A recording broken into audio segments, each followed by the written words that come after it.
Welcome to the Hands-On Business Podcast. Where else are you going to come to get tips, tricks, and advice on growing your business?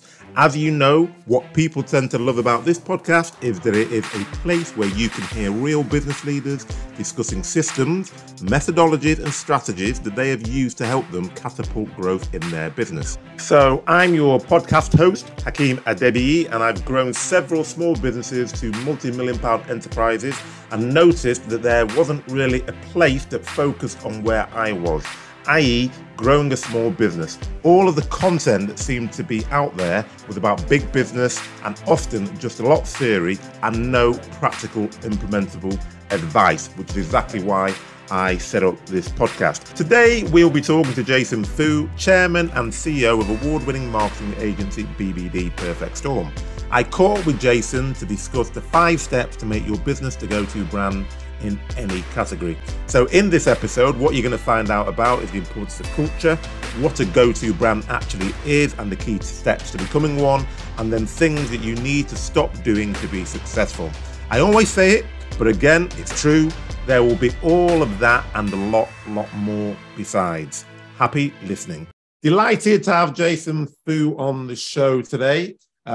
Jason is the chairman and CEO at BBD Perfect Storm. Some of you, I don't know who, but some of you may not have heard of it, but I'm sure you'll have heard of some of their clients. Etihad Airways, Moet Hennessy, Severn Trent Water, Mishcon de Roya, I hope I pronounced that correctly, Legal and General, to name but a few. Now, Perfect Storm has also been named one of the world's leading independent agency, and it's also been cited as the best industry change maker. And we're obviously going to talk about that in the UK due to work on brand and cultural transformation, which obviously is a very hot topic at the moment. So we're going to be speaking to Jason today about 5 steps to make your business the go-to brand in any category. So I'm listening with a bated breath, Jason. So tell me a bit more about your journey to get to where you are today, and obviously welcome to the show.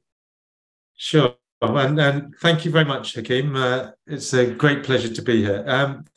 So a little bit about my journey. Well, I guess I've always been, I guess it's been driven by 2 things. Firstly, I've always been fascinated and curious about what drives human behavior and makes people tick. And I think that led me to a career in marketing, brands, and advertising communications. And second, I've always had quite an entrepreneurial kind of streak and a desire for autonomy. And I guess that led me to want to set up my own company. But I guess before I set up my own company, I've spent 20 years working with major global brands, helping them to grow their brand and acquire more customers and customer retention. And through that process, we built up a very large agency that was working with the likes of EE, T-Mobile, Emirates Airlines, Diageo, Unilever. And we sold that company to one of the big multinational holding groups.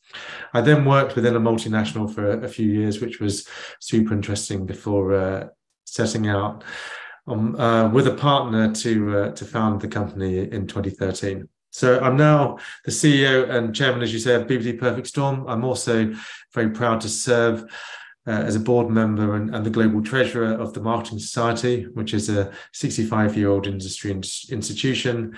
And I'm an advisor to the Alliance of Independent Agencies. And in addition to that, in a little bit of my spare time, I try and mentor and support people that are progressing in their careers too. So just on because obviously you've run a couple of marketing agencies, you're obviously across the marketing industry. So there's lots of different marketing companies. So what makes BBD Perfect Storm as an agency different to all the other thousands out there in your opinion? Indeed, great question, Hakeem. I think at the last count, there was something like 28,000 different marketing-related agencies in the UK. So clearly, no shortage of competition. And so, how do you become one of the top 100 agencies in the UK? How do you possibly become one of the top 10 independents? And I think there's many agencies doing many different things, but unfortunately, and I think that's a marketing lesson in itself, there are too often too many agencies doing too many different things.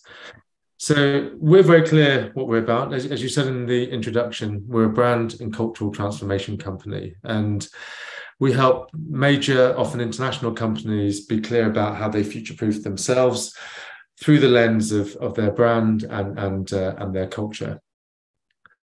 I think also I should add that we don't just have a very clear proposition, but it's supported by world-class people who have worked in world-class agencies, and hopefully, what our clients are therefore paying for is world-class advice from world-class people, hopefully at somewhat corresponding fees. And then in terms of, because I think we named off the brand, you've named off some of the things that you did in your previous company. How do you get to a position where you're actually pitching to the, because that's the holy grail, isn't it? Everyone who starts a business is always thinking about those massive brands. How do you go from starting an agency to all of a sudden you're now pitching to these really big customers?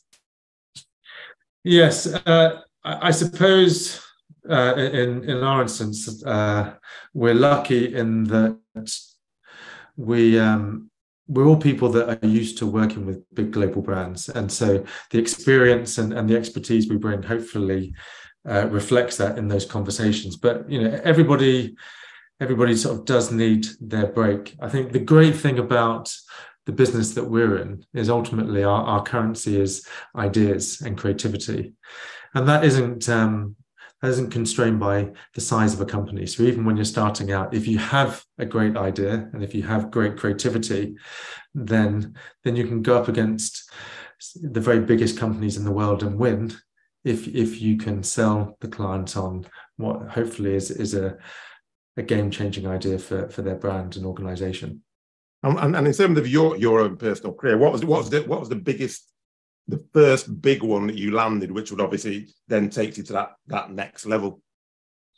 Yeah, quite a few years ago, and you start and big global companies don't instantly sign up to work with an organization with a handful of people, but you grow incrementally, and you hopefully go from what some people call sort of tier 3 and tier 2 clients to tier 1, which is the major global brands. And our first big shot was quite a number of years ago for Microsoft.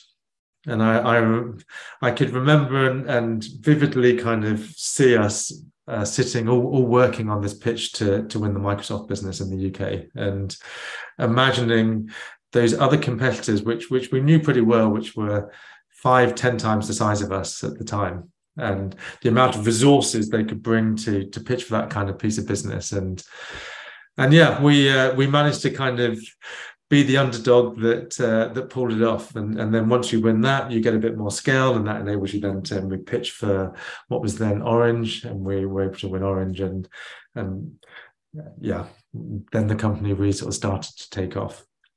Well, one of the things that I know you talk about a lot, and people talk about it in business all the time, but don't necessarily live it, is about purpose. And you obviously say that you put purpose at the heart of everything that you do. So just elaborate what that really means to you. If it's just one of those words that's out there and lots of people want to say it, but they don't live it. So it'd be interesting to understand that from your perspective. Well, I think it comes from the starting point that we believe that the role of business is more than to simply make a profit. And don't get me wrong, that is of course important, but it's a bit like saying that humans exist simply to consume food. Now, sure, we all need that for survival, but hopefully we as humans exist for much greater reasons than that. So in the same way as humans exist for more than to simply consume food, well then, hopefully businesses exist more than to simply create profit. It's merely the enabler of the reason that they do exist. So in the case of, for example, Perfect Storm, why do we exist? And we have a very clear purpose statement, which is that we exist to build and grow brands from which the world benefits. What do we mean by that? Well, quite simply that we if we have skills and expertise in helping organizations grow, we want to ensure that the kind of organizations grow are ones that we think have a beneficial and positive effect on society and the world. And certainly what we don't want to do is to work with organizations that ultimately have a net negative or harmful effect on society. How do we arbitrate and decide that? Well, and this is a question I'm often asked, and of course, it's not binary, but we as a management team quite simply sit down and discuss: is this a product, a brand, a service that we would happily sell to our own families? And if it is, then yeah, absolutely, we want to help build and grow that organization. I think it's also interesting that, and as you say, it's a term that's increasingly discussed. What we've seen is that consumers and ever more so younger consumers are looking for brands that have a greater purpose, and they're looking for organizations that are more authentic and more transparent in how they go about making their products, where their products come from, and the way that they bring those products to market, and everything from their packaging to their communications. So I think purpose inside one's own organization is important in terms of how you in terms of one's own values and how you align your staff to it, but it's also actually increasingly what consumers want. Yeah, no, and I think it's critical, isn't it? Really, I would have thought that if you want to, well, they say, don't they, do something that you love, and it becomes less like work. It's still work, and I think that's the same for purpose, isn't it? If you don't have a purpose and can't really see why you're doing it, I think I'd find it challenging to do something of that nature. And do you see that having that purpose, because I think it's a very noble purpose, and I like the how you wash it through, i.e., would you sell it to your own family? Do you think that separates you from other agencies, and do you think that some of those brands, because it allows you to align with brands that have a purpose as well, doesn't it? I would have thought. Absolutely, and as you've noted, it's become very much the sort of the thing du jour, the kind of conversation of the day, and so there's a lot of accusations of purpose washing, etc. But yeah, certainly for us, and our agency was founded almost 10 years ago with a clear belief in the importance and role of purpose, and we believe not only is it what consumers want, we also believe it unlocks discretionary effort in the company for the reasons that you say, that people come to work with a belief that they're serving something greater.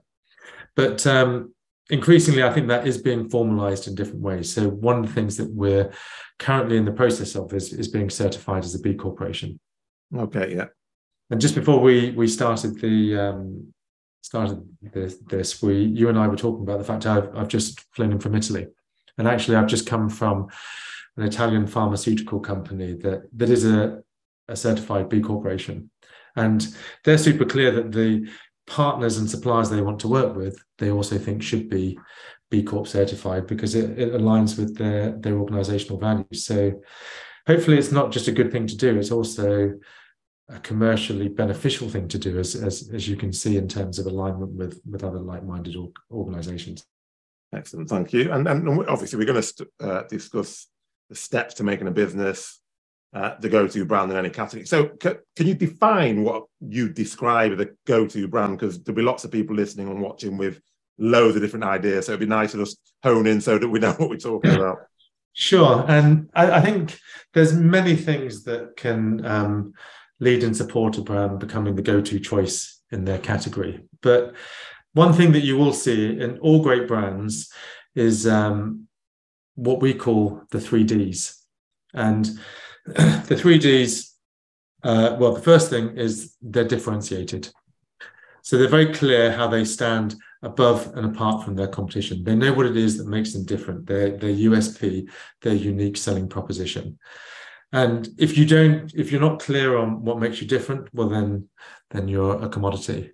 And commodities have commodity pricing. So if you want to be able to charge a premium, the first thing is, as I say, be clear on what is your differentiation. The second thing is that they're distinctive. And when we talk about distinctiveness, what we mean are the mental shortcuts you create to help bring yourself front of mind to consumers and customers and to stand out. And that can be both visual signs and symbols and slogans and things like taglines and sonic brand triggers, the Intel inside noise, for example. And it can also be product design and service experience that drives distinctiveness too. But increasingly, in an ever-cluttered, busy, attention-short world, distinctiveness is as, if not more important than differentiation. It's not, we increasingly say to clients, the challenge isn't to be thought of as to why you're better than the competition. The challenge is just to be thought of. And those, those shortcuts help you be thought of. And so, the kind of shortcuts we're talking about are, if you're Adidas, it's those 3 stripes. Yeah. If I were to say to you, Hakeem, which company in the travel sector owns Orange, I'm pretty sure you would say... I've no idea, actually. Orange. EasyJet, I would imagine. Oh, sorry. Apologies. You're talking about orange, the colour. Yes, sorry. Right, sorry.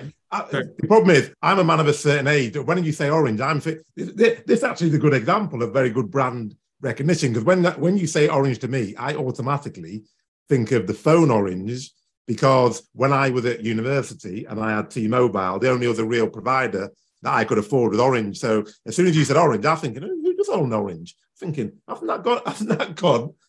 So sorry, yes, yeah, Orange, yeah. But as you say, another great example of how in the telecommunications category, well, Orange, they didn't just own the colour orange, they made it their name. But EasyJet as a brand absolutely owns the colour orange. When you think, and to the extent that then it's not just associated with EasyJet, orange has become associated with low cost and low categories, which shows how powerfully they've sort of made that colour as their distinctive asset.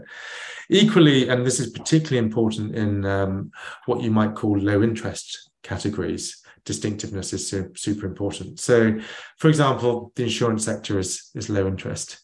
It's not, and that's why you'll tend to see things like meerkats and talking dogs in the insurance sector, because it's a way of building distinctiveness in a category where actually the service that's being offered and the proposition is pretty similar. They're not that differentiated, but they're highly distinctive as brands to cut through. And then the third thing is, so we've talked about differentiation, we've talked about distinctiveness. The third thing is dramatization. And this is recognizing that great brands create an emotional connection with their customers and how they communicate. It's the John Lewis commercial every year that everyone waits for and brings some people to tears. And I think that, well, most people think much more than they really do think when they are actually making decisions. And there's been an awful lot of study in neuroscience undertaken to prove that actually, in the majority of situations, we make decisions based on how we feel. We make decisions emotionally, and then we actually justify them rationally. So emotion is super important to how you build a go-to brand.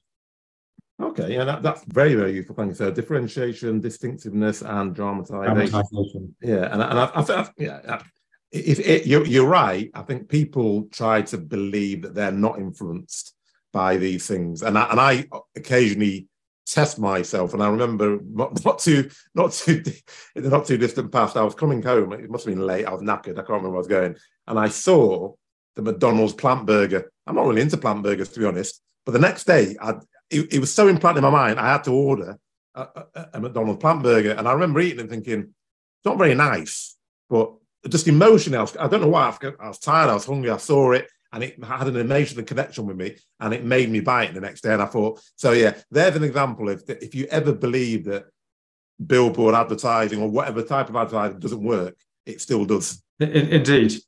And in other ways, you can see how emotion drives a category. Yeah. So, for example, deodorant. And if you think of a brand like Lynx or Axe, yeah, what they communicate and what they're selling is not the ability not to sweat, but actually attractiveness. Yes. And attractiveness is a far more emotional driver of the category and of purchase than the notion that I'm not going to sweat as much.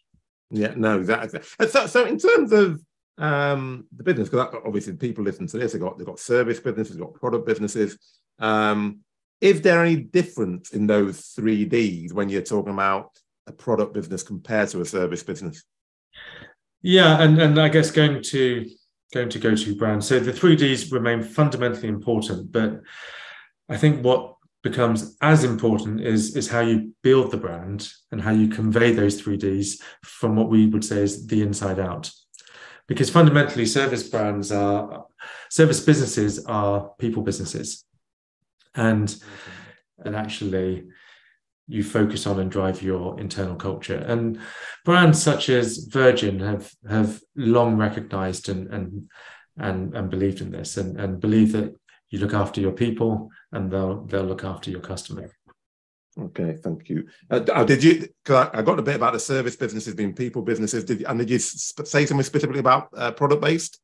Well, yes. Well, just that a service business is a people business, and people ultimately drive culture. Yeah. And culture drives experience and product. So, but your product is your service, and your service is driven by your culture, and your culture is driven by your people. So, if you are a service-based business, then the 3Ds are important, but underpinned by how you create a customer-focused culture. And that's it. That leads me on to another question, because I think it was my last podcast. I can't quite remember. But my last guest was Alexis Kingsbury, and we were talking about scaling businesses, people plus process. And I love process. I love people as well. But I went quite deep into the process bit with him. So in terms of that people bit, because I know that's something that you're really interested in, and the culture. So how do you make sure that you get those right people to drive the culture? Because it is all about the selection and then cultivating of those individuals to get to where you need to get. How do you do that? Because that's one of the biggest challenges, I would have thought. Well, how you get everyone aligned to yes. Right? Yeah. Well, I think there's that saying, culture eats strategy for breakfast, and yes. I think culture also potentially eats process for breakfast, and again, there's quite a lot of studies around this as to kind of startup organizations which are most likely to succeed, those that are process driven versus those that are culture driven versus those that are driven by autocrats. And actually it's been proven that culturally focused organizations tend to be the most successful, and that kind of makes sense to me, actually, because I think if you have a great organizational strategy for how you're going to take the company forwards, but you've got a terrible company culture, it's probably going to fail. And yet actually, even a reasonably average strategy with an amazing company culture can still lead to great outcomes. So I think culture is super important. Then, and if that is important, then how do you create culture? And there's a couple of things. I guess culture is typically described as how things get done around here. Mm.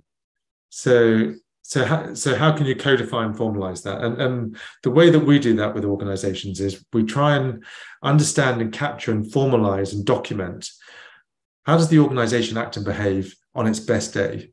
Yeah. When everyone's working together and firing on all cylinders, what are the values and behaviors that they exhibit that is the organization on their best day? And then often what you'll try and add in is some aspirational elements and potentially some values or behaviors that will take you towards the strategies that you're trying to achieve. If you're going to ask me to describe what Perfect Storm's culture was and how we behave on our best days, often it's we talk about kind of three mantras that would hopefully kind of very quickly describe and codify the culture that we seek to build. And the first one is we employ people that are radiators, not drains. We want people that bring energy to situations, not those that drain and suck energy out of situations. If you're a creative business, positivity and radiating kind of belief and enthusiasm is so important to creativity. The second thing is we employ drivers, not passengers. People that take responsibility and ownership and drive things forward, not passengers. As the saying goes, there's those that make things happen, those that watch things happen, and those that wonder what happened. And the third thing is take your work seriously, yourself a lot less so. And so hopefully sort of creating an organization where we're serious about high performance and standards, but equally that's low ego and that isn't hierarchical. And where everybody feels they can have a bit of banter, be honest with each other and challenge each other in constructive ways. No, and I think that's really important. And in fact, I want to divert slightly because I'll just think about it. Because I just did a podcast previously on diversity in the workplace, and I put a post on LinkedIn on whether people feel it improves, makes there a difference, or makes it worse. So just on, you talk about the culture, and you talked about challenging people, etc. Where do you think diversity plays it in that? Diversity is hopefully, of course, absolutely fundamental on so many ways, and it's not. And so often when we talk about diversity, people immediately sort of think of race, sex, generation, but just I think what those things bring is cognitive diversity, just people having a different way of thinking, a different perspective. And, again, as I say, in my own business, creativity is so helped by different perspectives, different ideas, different ways of seeing and looking at something. So diversity is not just the right thing to do, it's the smart thing to do, I believe, in terms of how you build great high-performing cultures. Yeah, man, and I think the conclusion of my podcast was from the study, well, apart from my own experience, but from the studies suggest that the more diverse teams perform better, precisely for the reasons that you just outlined. And it always surprised me that some people, because I always get, we don't want to check a box. I said, well, I agree, you don't want to check a box, and I've never checked a box. And the reason, what prompted me to actually do the podcast is that it's the end of the year, beginning of the year. You're always reviewing things, and I can't remember what came up, and I thought, actually, I've got quite a diverse team. And I started reviewing all the teams I've had. I thought, I've always had diverse teams, but I've never recruited for diversity. I've just tried to get people with different points of view and I think what triggered me to ask this question was that challenge, because I think you get lots of people in organizations who don't like challenge. And the best thing a boss said to me once is, I'm really agnostic about the idea. I just want to get the best idea. And the best ideas come from people challenging each other and knowing and feeling safe that actually I can give my opinion and no one's going to get offended, because we're all, which again links into the purpose, we've all got the same purpose. So all we want to do is get to a better position. And I think that comes better from diversity. And my view is, surely it must be impossible to get the best idea from a group of people that are all the same and all think the same. So how can that be possible? I couldn't agree more, Hakeem. And as you say, diverse perspectives in an environment, hopefully, that is low ego and low hierarchy. And that's what I mean by take the work seriously, take yourselves a lot less seriously. And how do you do that as a leader?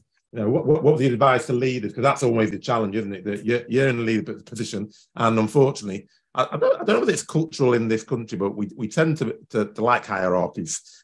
And when you get to the head of the position, lots of people want to make sure that I'm the head, I am the leader here. So you need to know your place. How do you manage that from a cultural perspective? My personal view on leadership, we've had the 3 Ds. We recently had a sort of board leadership session where we talked about what leadership meant to us, and we've also codified the 3 C's. Oh, lovely! I love these sorts of things. if they don't know where they're supposed to be going. So first of all, the leader's got to provide clarity. The second is that the leader sets the culture. The leader's got to be clear on what behaviours are celebrated and rewarded, and which ones aren't. And then the third thing we believe is actually compassion and empathy. That recognizing that within the team, everyone's on their own journey, and everyone, or many people, will want different things out of that journey, and having the compassion and empathy to appreciate that and accommodate that, whilst also ensuring that the overall needs of the team are met. So clarity, culture, and compassion is what we believe drives effective leadership. Okay, so I'm not necessarily going to put you on the spot now, but sort of putting you on the spot, because I always like to have a little cheat sheet on my on all my podcasts, so that whatever the title is, there generally are 5 tips to do this, because I want people to go away and think, oh, I could do that. You've already given me a few. You've got to give the 3 Ds, the 3 Cs of leadership. So, what are the top 5 things that, if I want to, listen to this podcast, I want to have a go-to branding, whatever arena I'm in, what would be the key steps that you'd suggest? Well, you need to do this, and this. Yeah. Well, and I mean, and there is quite a lot to consider. We've talked about the 3 Ds. We've talked about the role of culture. I think how you bring that together is actually the really core part in terms of then its application. And what I would say is think slowly in terms of how you develop your strategy around your 3 Ds and how you codify your culture, but then develop the systems and processes by which you can execute quickly. And what I mean by that is the strategy is very people and human-led, make the execution technology-led. And I won't go into all of the different tools and applications that you can draw upon, but you can now execute at what we would call the speed of thought. Yes. And actually, you need to be increasingly operating at the instinctive level to be able to harness the opportunities and the speed at which your consumers are engaging with you. So think and plan slowly, but execute quickly using technology. Yeah, I like that. That's very good. I think that's so. And then you've been called, I mentioned it in the intro, a change maker. There's lots of these terms, and I never like to assume anything. So what does that mean? What does that mean to you? What does that mean when you get awards? What is it? Sure. A change maker? Well, we talked about our purpose, that we exist to build and grow brands from which the world benefits, and part of that is working with the right kind of companies. It's also about building brands in the right way. And actually, brands, big global brands have immense power and influence, really, in the way that they buy media and they gain consumer attention. And that can be used in very positive ways, but it's also at times we think in reflection has actually had relatively harmful effects. And what we mean by, for example, those harmful effects are the negative social stereotypes that have been created on the way to creating demand and perhaps building aspiration for a brand. And if you think about, for example, men and the way Marlboro cigarettes have been marketed, the Marlboro man, this tough cowboy, and the imagery that kind of created this notion that the kind of guy that smokes Marlboros is a tough, macho kind of guy. And tough, macho kind of guys are typically unexpressive in emotions and strong and silent, and all these things that actually most people understand are not healthy and positive to mental health in terms of that sort of stereotype. And what Perfect Storm has become pretty famous for is seeking to smash what we see as unhealthy stereotypes in communications. And we're actually part of a group with the United Nations of the world's most powerful and influential brands and communicators called the Unstereotype Alliance, seeking to smash down stereotypes that have typically been used in advertising communications around gender, around race, generational stereotypes, yeah, etc. And just making sure that the way we build brands creates positive aspiration and positive reflections rather than harmful negative ones. Okay, and I'm assuming that purpose, that drive, that necessity almost of desire to be a change maker is what's led you to in 2021 to open the health and wellness division. So that's really quite inspirational. So just talk to me a bit more about that. Yeah, well, and part of what we work with our clients to do, and what every business should obviously be doing is looking down the road and seeing what's coming next, and how can you position yourself to be at the center of positive developments. And I guess coming out of the pandemic, we could see that clearly healthcare was going to be a big opportunity, but also an increasing desire and attention by consumers on wellness. So we launched a Perfect Storm Health as a specialist sort of division focusing on that area, and we are super happy with how it's been developing. We're working with some really interesting companies doing some very positive stuff. So yes, always seeking to be at the forefront of where society and markets are going. So in terms of the health, is that healthcare? I mean, because obviously you've just come back from Italy and the pharmaceutical. If the pharmaceutical company within that division, so you're working with just healthcare companies, etc. Yes, absolutely. Everything from healthcare related organisations through to wellness brands. Yeah, excellent. So that's very good. So we're coming to the close of it's slightly less than an hour, but it all depends on how much stuff we get done, and we got a lot done, so that's great. So 3 things you feel that you see that people do that they really need to stop doing if they want to grow the brand. Yeah, well, I mean, we've talked around some of these things, I think, but the first thing I'd say is stop being inconsistent or unclear as to what it is, what your brand is about, and what it stands for. Second, stop trying to be all things to all people. So you can please some of the people some of the time, but don't try. And the technical language for that is segmentation, targeting, and positioning. But actually, know who your market is and focus your attention and your positioning on a specific market you're going after. It's one of the kind of, I guess, amateur mistakes of trying to appeal to everyone and ultimately finding that you appeal to almost no one. The third thing I would say is, we're in certainly in the UK and pretty much on a global level, quite difficult economic circumstances, potentially entering recession soon. It's very easy to cut back on your brand marketing, on your marketing communications, and actually I would say stop or don't underinvest in your brand and in your marketing. Now, sure, you might expect that to hear that from a guy whose business is marketing and communications, but it is very well proven that those that continue to invest and double down on their investment through recessions actually not only feel less effects of a recession, but come out much further and faster than their competitors.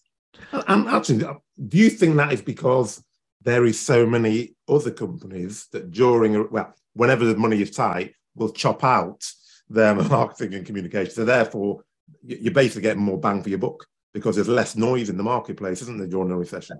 Absolutely, and it's one of the very easy and arguably honest areas to cut.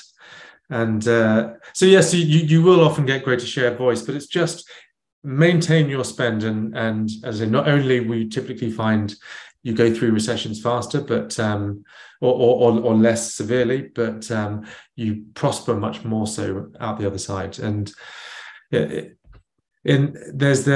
another famous expression in marketing, which is it's 5 to 10 times less costly to retain a customer than it is to acquire a new one.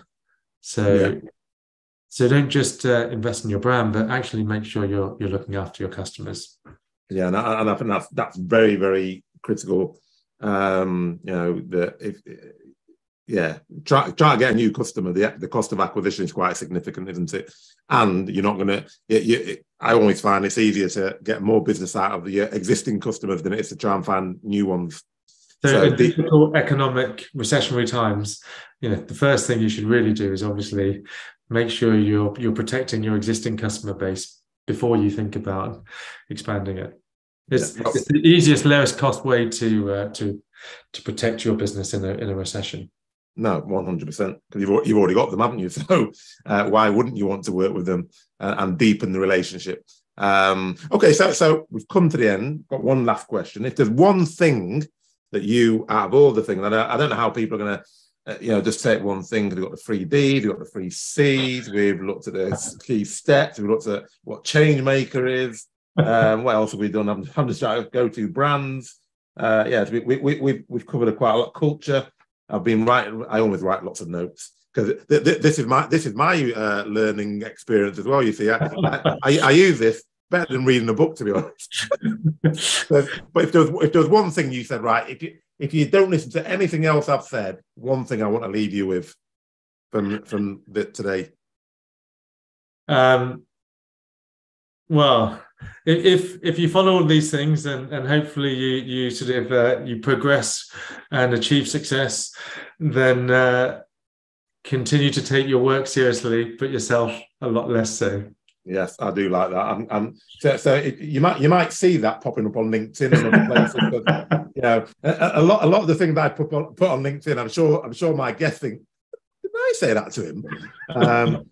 But as they say, copying people is the highest form of flattery. So I'm only doing it because if I get a great statement or great ideas, I tend to implement them as soon as it's humanly possible.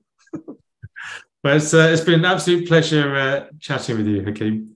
No, thank you very much, Jason. And that's Jason Foo from BBD Perfect Storm. And I am almost 100% convinced that you'll have got as much out of that as I did. So thank you very much, Jason. Thank you. Wow, I actually can't believe that's an hour. The time really just flew by there, and I think it's probably because there's such a huge amount of valuable content from Jason packed in there. So the things that stuck in my mind really were the 3 Ds of brand building, i.e. differentiate, be distinctive, and dramatization. I always like when you break it down into like 3 easy steps like that, and also the 3 Cs for leadership, i.e. clarity, culture, and compassion. I'm really loving how simply Jason broke everything down, and I'm sure that you can see what Jason discussed are things that you can immediately start looking to implement following listening to this. So I'm really pleased about that. Details on how to get hold of Jason, as always, are in the podcast description. And don't forget to check out the show notes at www.thesalesaccelerationformula.com. And as always, subscribe, like, and share with your friends, colleagues, and anyone else who you think may be interested. But most of all, keep the feedback coming so that we can continue to improve and give you more of what you like. Hope you enjoyed this as much as I did, and as I always do. Keep listening and keep growing.